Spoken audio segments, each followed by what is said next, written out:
welcome you and thank you for joining our Republican media availability. With us today are House Republican Leader J.T. Wilcox, Ranking Republican on the House Appropriations Committee, Representative Drew Stokesbury, and Ranking Republican on the House Community and Economic Development Committee, Representative Matt Boehnke, who is also a cybersecurity expert. And from the Senate, we have Senate Republican Leader John Braun, Senate Republican Caucus Chair Ann Rivers, and Ranking Republican on the Senate Higher Education and Workforce Development Committee, Jeff Holy. As for the format, after some opening remarks from Representative Boehnke and Senator Rivers on the state auditor's data breach, we will go straight into questions. So with that, I will hand it over to Representative Boehnke. Thank you, John, and thank you all for allowing me to join you today. As we know, in the last couple days, we've seen another cyber breach that's impacted our state and the citizens across the state. This is unacceptable. We definitely need answers. This is the second time in the last 10 months that we've been impacted on every Washingtonian across the board. These are hundreds of thousands of people that we know of who have lost their jobs at no fault of their own, and then in the process have had their data stolen. This is financial data. This is now we're seeing and hearing about impacts to our children and in families throughout the state. This is critical in the aspect that we've moved online. We've done a lot of remote learning, distance learning, telehealth, and the impacts that we have now into the privacy of our homes are going to be critical. We're reaching out to see what the governor and all statewide elected officials are doing about this. We need transparency. We need action.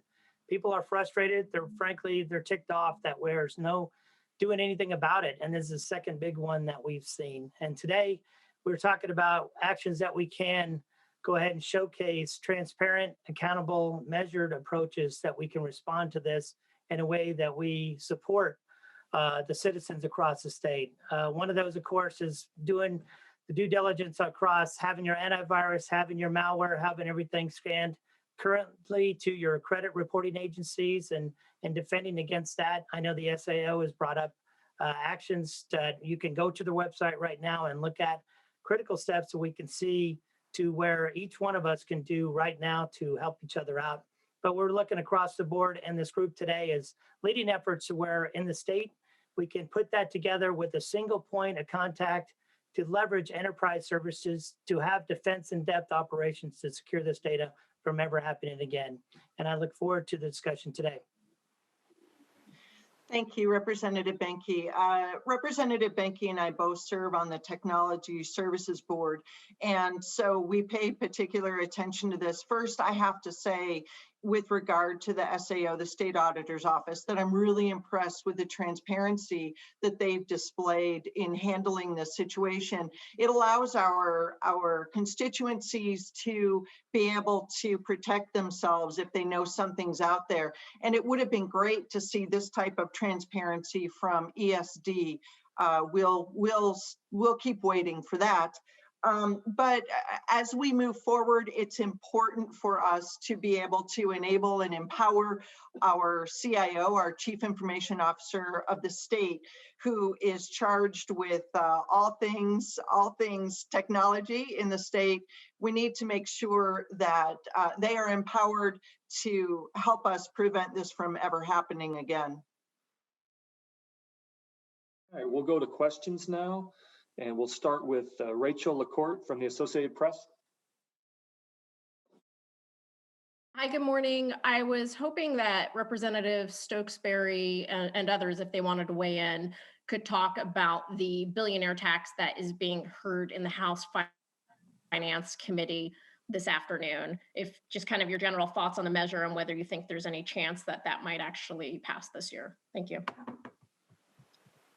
Yeah, thanks, Rachel. As I've said in response to a lot of these questions, I have retired as a political prognosticator after the 2016 election cycle. So I'll leave it up to the Democrats to decide if this is something that they want to pass. But I think it would be a pretty bad idea as far as tax policy goes. setting aside the question of whether this is a good idea from a national standpoint, it just doesn't work at the state level. It is incredibly easy to move a few miles across the river. There's a billionaire in Vancouver who would probably do that very thing. He might even be in Senator Rivers' district right now. And he might just pack up and move 5 miles across the river to save hundreds of millions of dollars a year. He'd be silly not to. So there's some serious questions about the state's ability to capture this tax, given how easy it is for people to move out of state. I think there's some serious constitutional issues regarding whether or not this violates the uniformity clause. There's a big difference between a homestead exemption of $20,000 and a billionaire's exemption of $1 billion. This is very clearly a tax with two separate rate classes. There's not really any way around that, and that has some serious constitutional concerns. It's also a lot harder to administer than I think folks realize. It's easy to look at how much Amazon stock Jeff Bezos owns because that's a publicly traded stock that has a readily ascertainable price. But most billionaires also own a lot of other very complex financial instruments and illiquid investments. Valuing that is going to be an absolute nightmare for DOR, and the whole idea of having a tax policy that goes after 9 or 10 people, I think flies in the face of most democratic norms in the country, in this state. And I think it sets a very troubling precedent if the 7 million Washingtonians gang up on the 9 richest this year. What's to stop us from ganging up on the next 1,000 richest the next year, and so on, until pretty soon it's a wealth tax on anybody who's above median wealth. So I think it's poor tax policy, and if we want to address the supposed regressivity of our tax code, a much better solution is to fund the Working Families Tax Credit, which I've been advocating for the last couple of years, and which every single House Democrat except for 3 voted against funding on the House floor last night. Rachel, did you have a follow-up? No, I'm all set. Thank you. Next, we will go to Matt Misterek from the News Tribune. Yeah, thanks. Good morning. I have a question regarding the state auditor's Excellion data breach. A member of the House Republican caucus, Representative Jesse Young, is saying in no uncertain terms that this breach is another gross failure by the Employment Security Department. He places blame on Susie Levine and Governor Inslee. Young is a high-tech consultant. He says he knows a lot about these things, but the auditor's office has reiterated that this incident had nothing to do with ESD. So what's leadership's take on this, and where the culpability resides? Well, I can go ahead, JT. Okay. We were briefed by the state auditor yesterday morning, just a tiny bit ahead of the information becoming public. And I thought that she did a good job of talking about how it happened and taking a fair amount of the responsibility. She did point out that it was a third-party vendor. Representative Boehnke and Senator Rivers can talk a little bit about things that we should have done and should be doing in the future so that we're not at the mercy of third-party vendors. The information came from ESD, but it came to the auditor's agency as a part of an audit, and actually I think was part of kind of a test stream. So that's the way that I understand it happened. I think most people here know I'm anything but a computer expert. That's the part that I know. And you asked for a leadership perspective on details. I'd be more than happy to defer to Matt or to Ann. And I would add on the technical side, JT, you're exactly right. It was about a file transfer protocol. If you want to get geeky, I can get more than that, but it's during an actual test when they're doing an upgrade of transferring of files that there was potentially a man in the middle. We don't know specifically where it was intrusive within that structure.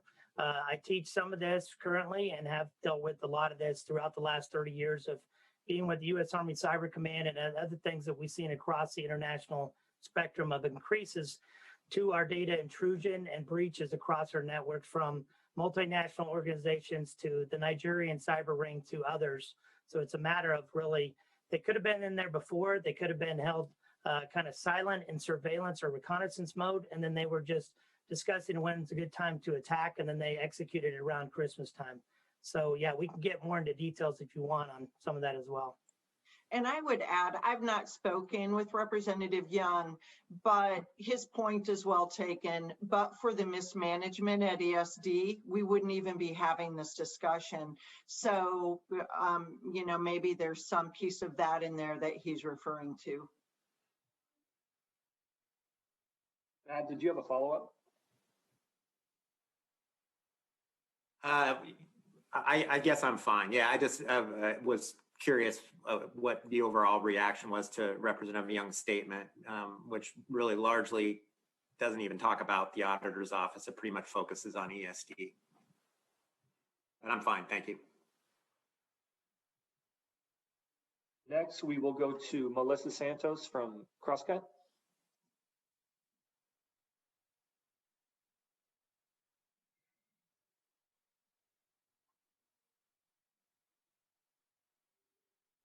Are you there, Melissa?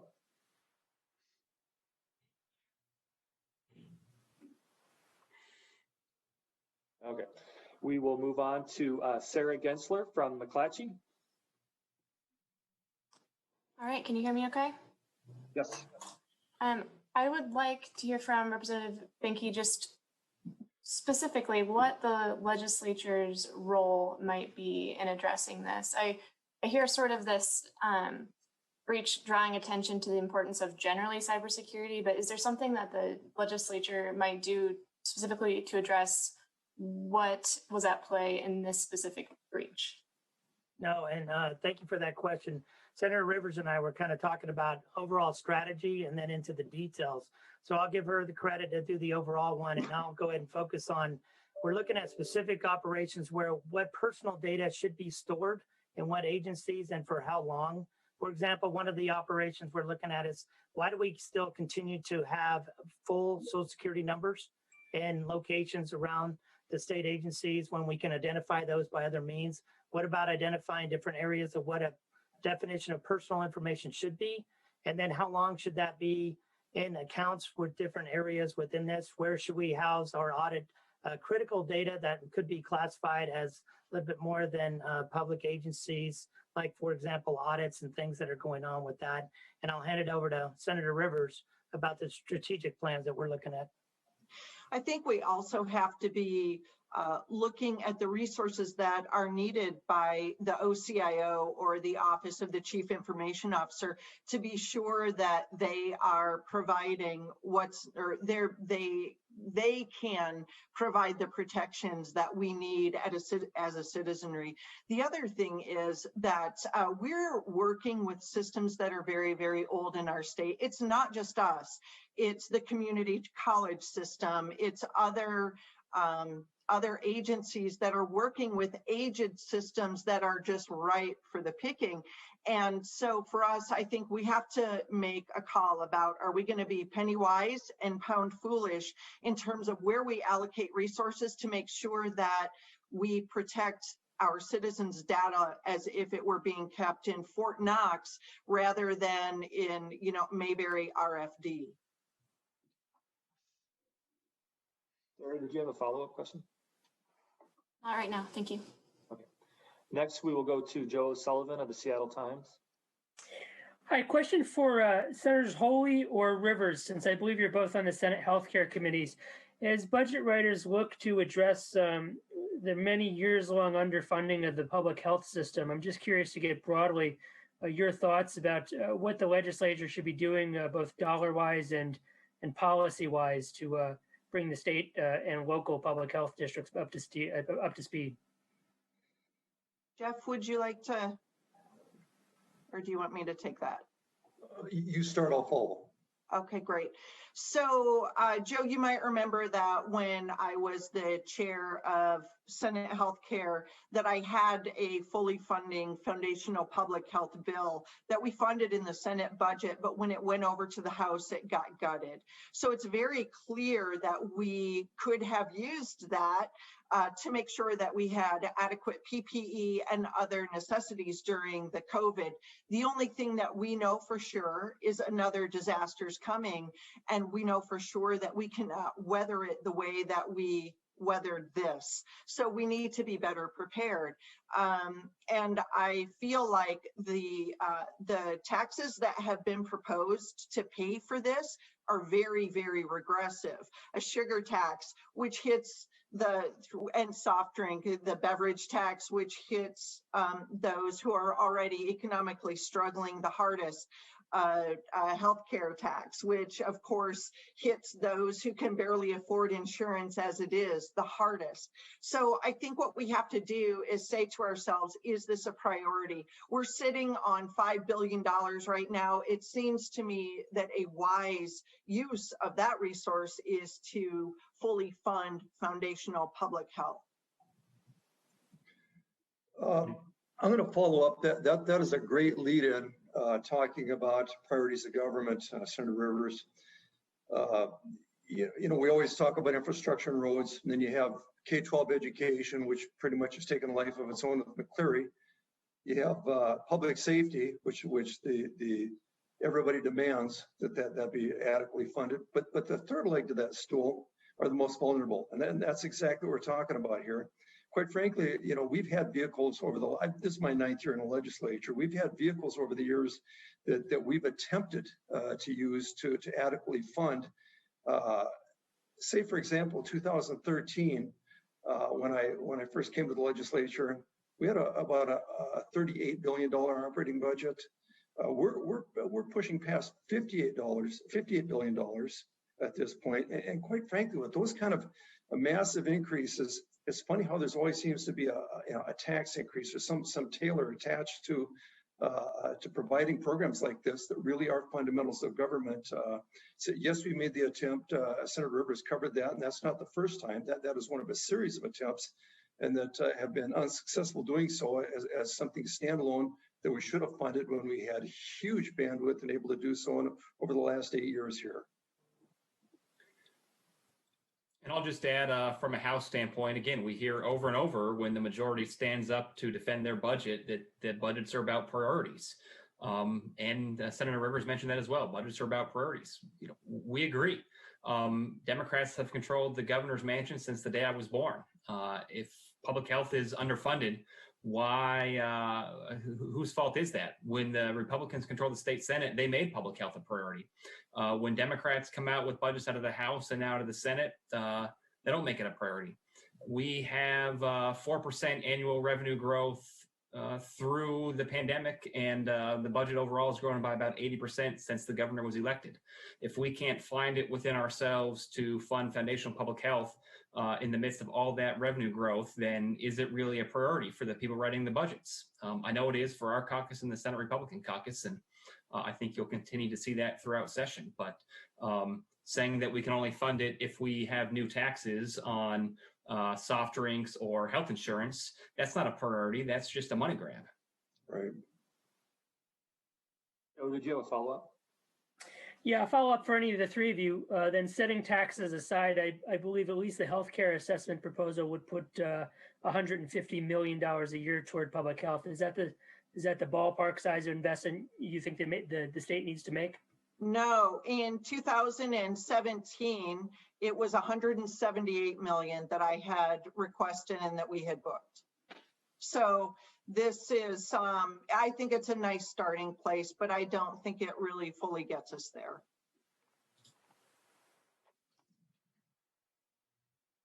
Okay. Melissa Santos from Crosscut emailed me her question, and that question is, how do leaders think the legislature should be preparing for the end of the eviction ban? Is the plan that cleared the House and is expected to clear the Senate next week adequate to address the cliff people are facing? Well, I'll start off and then hand off to someone who's a little more deeply involved in it than I am. But, first of all, we've got people in the legislature that are, I think, deeply immersed in this and understand the policy from a variety of perspectives and often have worked together pretty well. You've got a problem that involves keeping people in their homes. And I have talked to a lot of people that provide housing over the years. I have never found a single one of them that are anxious to get people out of their properties. Their goal is to keep people in. But the longer this eviction moratorium goes on, And the longer that it enables a small proportion of people to abuse it, the harder it's going to be to unwind this. So we have to do, I think, a pretty sophisticated job of unwinding the ban and at the same time providing housing assistance for those who truly need it that will get to the owners of the housing so that they will be able to continue to provide housing. Because we've known that we've had a housing problem for decades, probably, and it's certainly been at the top of the agenda for the legislature for several years now. And what we are doing right now is likely going to make that shortage worse in the future.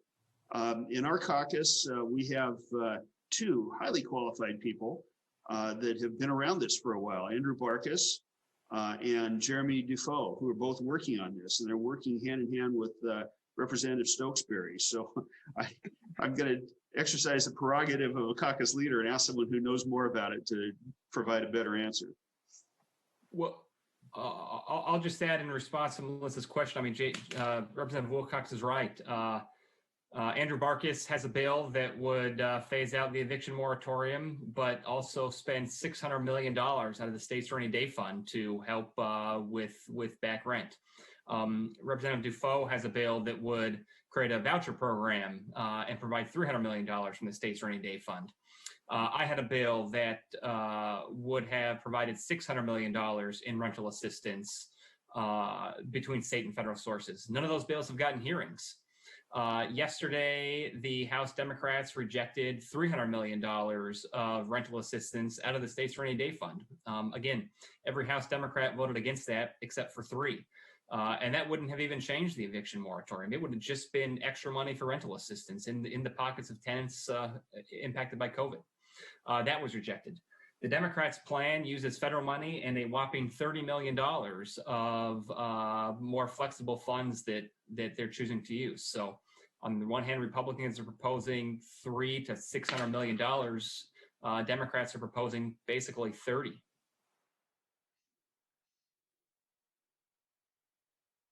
Next, we will go to Austin Jenkins. Thank you. This is a question about a bill that perhaps many of you have not heard about, but there's a hearing today on a proposal from Senator Darneal to establish a joint legislative task force on jail standards. And I've reported pretty extensively on the condition of jails, county jails around the state, and also on the issue of jail deaths. And one of the things that emerged in that is that the state really hasn't put money into modernizing or building jails in several decades. We also know that jail deaths are kind of the tip of the iceberg in terms of problems that are happening with inside jails in these old buildings. So I'm just curious if there's interest on the part of Republicans in addressing the plight of local jails in the state and the appetite for creating some task force to try to dig into this issue.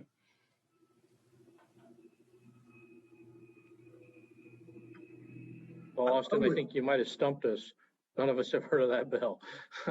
I mean, I not having seen the bill or read the bill or not being in the hearing, I would say that I suspect we all care about making sure that jails are safe.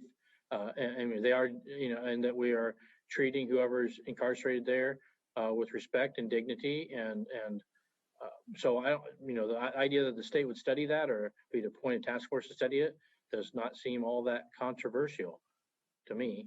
Now, if at the same time you said this was a Senator Darneal bill, Senator Darneal has a penchant for letting folks out of jail. I'm not sure we always agree with her on that. There's certainly cases where that might be the right answer, but so if this is truly about the living conditions, about the health and safety of inmates, absolutely, we should make sure we're doing a good job and that the counties are doing a good job.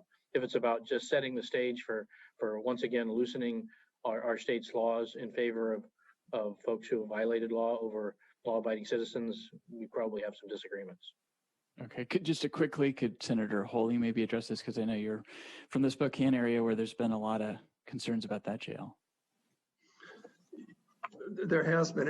Actually, the concerns aren't about the jail. It's about the holding detention center Spokane County uses at Geiger. It's a World War II barracks that has been repurposed and having to have upgrades over a period of decades now that it's past its prime. They've attempted to float financing in Spokane County over the last 10 years, if not longer, for a new jail, and it doesn't quite seem to get traction.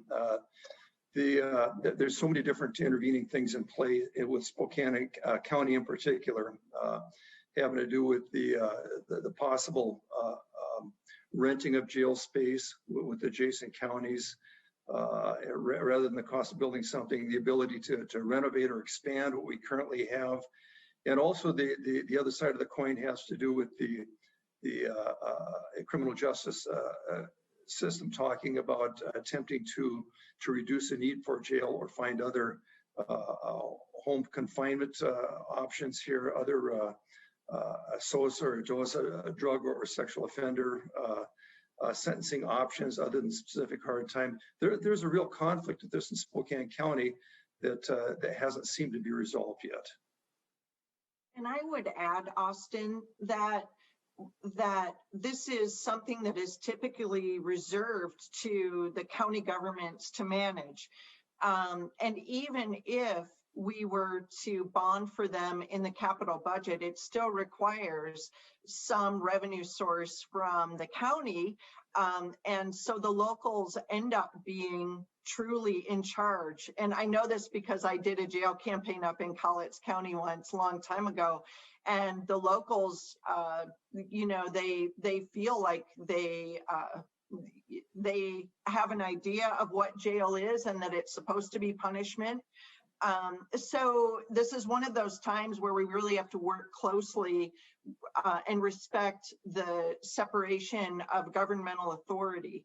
But I'd be in support of the task force. I just, if we're going to force more unfunded mandates that ultimately work against counties being able to afford new jails, then, or release people who have done bad things, then I don't think that passes muster either. So. All right, next we'll go to Jerry Cornfield of the Herald.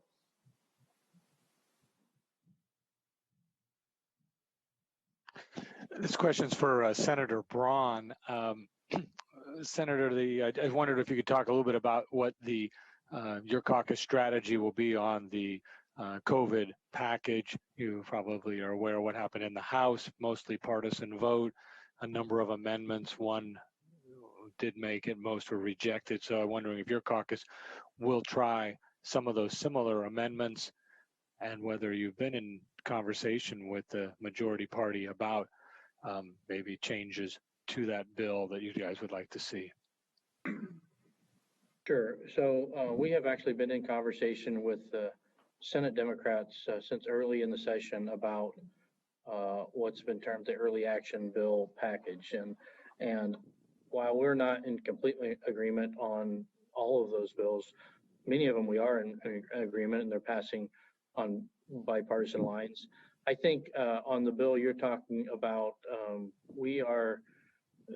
they have accepted some of our concerns. Well, first of all, there's a lot we just agree on in that bill.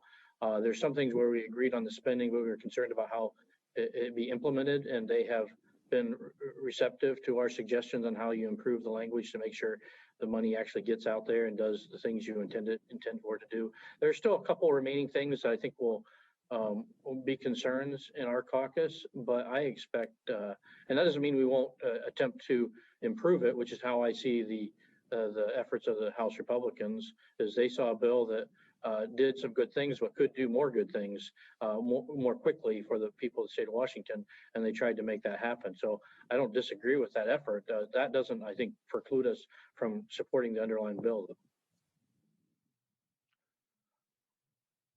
You have a follow-up, Jerry? Yeah, I just want to clarify first something you just said.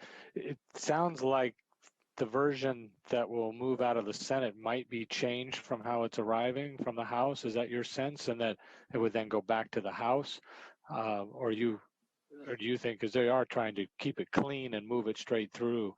So, and then secondly, just like follow up on the eviction moratorium issue, is either caucus looking to add some income requirements or any kind of standards for renters to demonstrate they have a COVID need?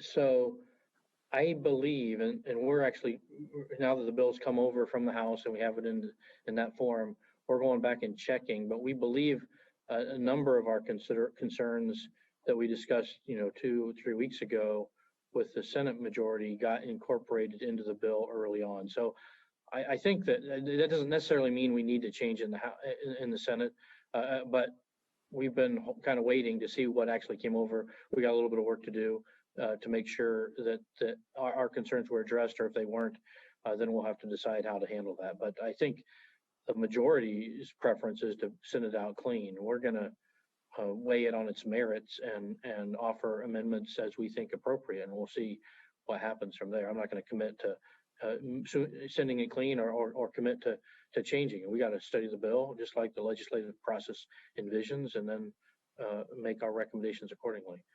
On the housing, you asked a very specific question about whether we should include means testing. I'm as JT mentioned, I'm not as deep into this issue as some of our other members who are not on this call. But typically, as you roll this money out to make sure that renters who are truly at risk due to the coronavirus and other issues, and landlords who are truly at risk due to the moratorium are helped in a meaningful way. And I think it's reasonable that you do some means testing, that people aren't just taking advantage of the system while they have the opportunity, that we're really focused on helping the people that need help. So whether that means we need to add means testing, I can't tell you, not having studied that bill in detail, but I think that's something philosophically we would be supportive of. Hey, Jerry, let me jump in on this too. And I appreciate the fact that you were watching that last night. I thought it was, the debate on the amendments was outstanding. And, it's an example of Drew and his collaborators really trying hard to present the ideas that they knew Democrats have favored in the past, and showing that here are 5 very large and specific areas of agreement. The rejection, I think, colored the debate on final passage, maybe in an unfortunate way, because the bill does do a fair amount of good. It is true that there's a sense of urgency in moving it through the process. But again, I thought that a lot of the House Republicans made a great point. And it's been echoed by some editorial boards recently, I think in particular the Tacoma News Tribune, where we pointed out that if circumstances would have been a little bit different, some or all of this could have been done quite a bit earlier. And so we're all sympathetic to the sense of urgency. We just wish that we could have had the commonality and the sense of purpose that would have meant it doesn't matter whose bill it is. Let's just try to help people when it comes to housing, education, and a whole bunch of other things that are basic to people in an emergency. All right, next we will go to Jeff Pogula of Como. Yes, I'm going to shift topics a little bit. I want to get some reaction on a couple of things. First, I want to speak with Matt Boehnke, who represents my old stomping grounds in the Tri-Cities. I wanted to get your reaction to what we saw over the weekend with this group of anti-mask protesters that were going from store to store. Keeper reported it, our sister station down there. We had it up here. It seemed to get a lot of traction on our website, a lot of interest. What's your reaction to some of those activities? Well, like anything, we want to condemn any kind of violence in our streets. We want to make sure we have safety across our citizens, our communities. Our big thing is to ensure we support our law enforcement and the agencies around here. I have a really good friend in the chief of police here in Kennewick and Richland, and got to know the new one in Pasco really well over the last couple of years. And I think what they're doing right now is bringing people together. And that's our key during this time in the nation as well as the state, and ensuring that all voices are being heard and that people have an outlet to ensure that their voice is being heard in a systematic, procedural, and recognizing their constitutional rights in the best manner we possibly can. I know it's unfortunate. People need to protest and they want to go ahead and have that voice, and we support peaceful protests within our communities. But when it gets turned into violence, that's where we need to ensure that we have safety within our streets and our communities. And then as a follow-up to anyone who wanted to take this, we're also seeing, based on reporting from Jim Brunner over at the Times, that the 3 Republicans in the Washington congressional delegation are asking the Biden administration to reconsider the nomination of Susie Levine. There was a lot of talk earlier in the presser here about the troubles and that. I just wanted to get your guys' reaction. Well, I think they're right. We should value competence in government. It's not all about ideology. It's not always all about elections. It should be about pure competency, and to the extent that it's possible, it should be a meritocracy when it comes to how do we select the people that do the most important things for the people of Washington and now the people of the United States. And clearly, performance in our state ESD has not qualified the person at the head of that to be in charge of it nationally. And I'd like to add to that I'm really uncomfortable that decision was made before the results of the audit came out. I think that will be very key. The results of the audit would be very key to any employer who would consider bringing someone in for such an important job. And once again, the fact that she still had a job for months and then got a promotion just confirms everything that the public thinks is wrong with government, that there's no accountability, that it's the insiders club. It's funded by, it's driven by political donors and a revolving door. The folks on this call go home to our districts and try to convince our government skeptic constituents that no, government really can do a lot of good, but it makes our job harder when there's no accountability in public life. And Susie Levine should have resigned. When she didn't resign, the governor should have fired her. And Joe Biden shouldn't give her a promotion. It's that simple. Well, and the best question would be, why wasn't that letter bipartisan? All right, next we will go to Hannah Scott.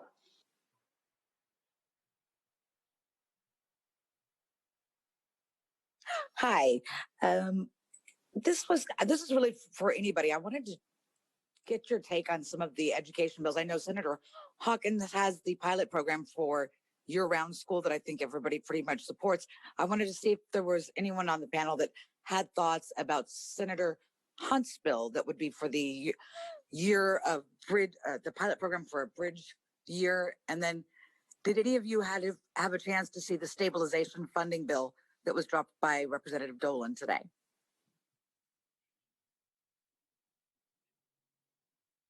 I saw the bill was dropped. I did not read it. Yeah.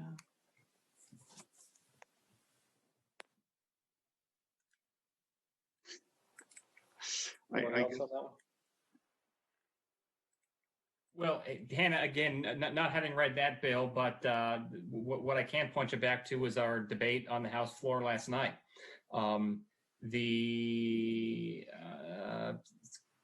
Congress sent something $800 and something million to the states as part of their December stimulus package to send to schools. They allowed up to 10% of that to be retained by the state education agency. A bill I introduced proposed giving every single last dollar directly to schools as long as they had a reopening plan and then actually reopened. The Democrats' plan involved only giving 90% of that money to schools, and they at least required a reopening plan, but not anything more than that. So on the House floor last night, we had 2 amendments. One would have given districts all of the money rather than 90% of it, and required them to reopen as a condition to get the last round of money. Would have been around $150, $160 million extra to K-12. That was rejected by Democrats. There was a separate amendment that would have sent $340 million to districts to help address the learning loss that's occurred during remote learning, as we've seen kids' academic achievement be stunted, the opportunity gap widen between wealthy and poor children. This is actually a plan of the governor's that was part of his proposal, probably the best idea he had in his entire budget. The only flaw is that the money isn't driven out soon enough. Waiting until the budget that passes on the last day of session won't give districts the certainty to plan summer school, much less the ability to offer after-school programs as they begin to open up in the spring. So I think that money should have been driven out right away, but for some reason Democrats disagreed and are continuing to force our schools to remain in limbo with regard to programs to address the learning loss, and aren't willing to offer stronger incentives to help them open up when the science is very clear that they can't open up safely today. Anna, did you have a follow-up? I did really quick, just wanted to gauge the panel to see, I know everyone's working remotely, but did you happen to catch everything that happened down in Olympia at the Governor Hotel this weekend? Specifically the fact that this was largely motivated by the homeless situation and a lack of progress in that city and county, but also criticisms at the state level as well. Anything that is going to be done for homeless this session? Well, I would, I hate to keep giving the same answer, but long discussion last night on amendments having to do with, attempts to put more money into putting more people into housing. I thought you saw Drew and his collaborators. Andrew Barkas was part of this as well. Kelly Chambers try to really strengthen the efforts by hundreds of millions of dollars that the state of Washington is putting into keeping people in homes and providing more housing dollars. We'll keep trying that. It was a surprise to see so many on the other side not interested in that effort. But man, what a large effort that was fairly early in the session by Republicans. Hannah, last session I had a bill that would have created a 0.25% local sales tax option to fund homelessness. Was told by cities and other advocates that funding through sales tax is too regressive and that wouldn't be a winning policy in their mind. So the bill didn't really go anywhere. Well, lo and behold, because the Democrats couldn't come up with any other funding, King County decided over the interim to raise their sales tax anyway to fund homelessness services. So this year I'm introducing a similar version of the bill, but removing the sales tax option part on the locals and making it entirely creditable against the state's portion. So it's sort of structured as a sales tax because it's based off the amount of sales activity, but there's no net impact to the taxpayer.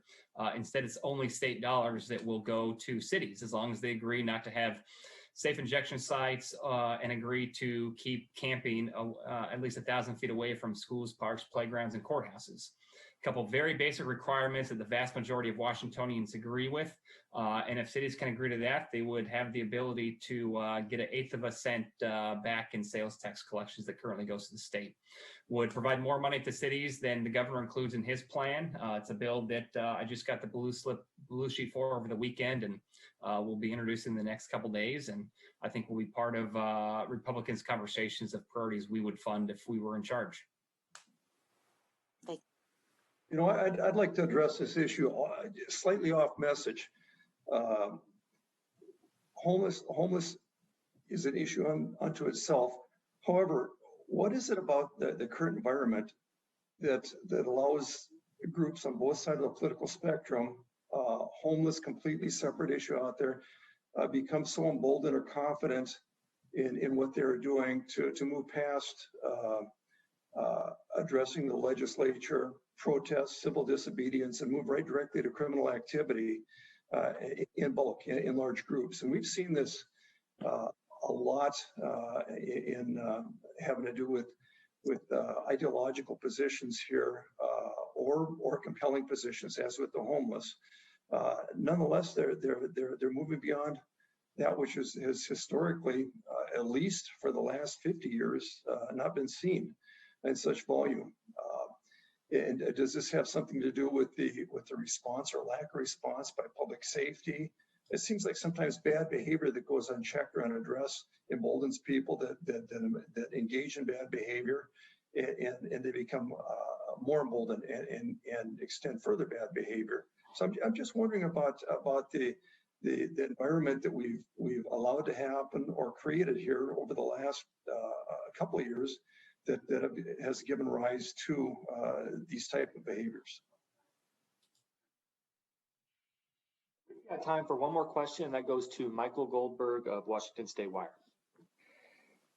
Thank you. If I could just ask Representative Stokesbury regarding the COVID relief package, which passed last night versus yours, responding to the increased revenue projection several months ago, you said it's undeniably positive news that the state's economic hole might not be as big as once thought, but that the volatility still shows how cautious that legislators need to be going forward. And I know Representative Ormsby cited caution and protecting against future uncertainty as the reason his COVID relief package doesn't use any rainy day funds.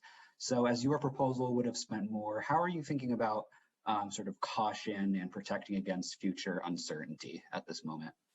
Yeah, thanks, Michael. It's strange to see Republicans ready to embrace some of the very programs that Democrats have spent years saying we need to fund, and Democrats have suddenly reject it and use Republican arguments to do so. It's interesting. I think the distinction has to do with money being spent this year versus money being obligated for the future. We have a rainy day fund with a nearly $2 billion balance that's designed for times just like this. As I said on the floor, it's not just raining, it's pouring, and the legislature seems to be snoring.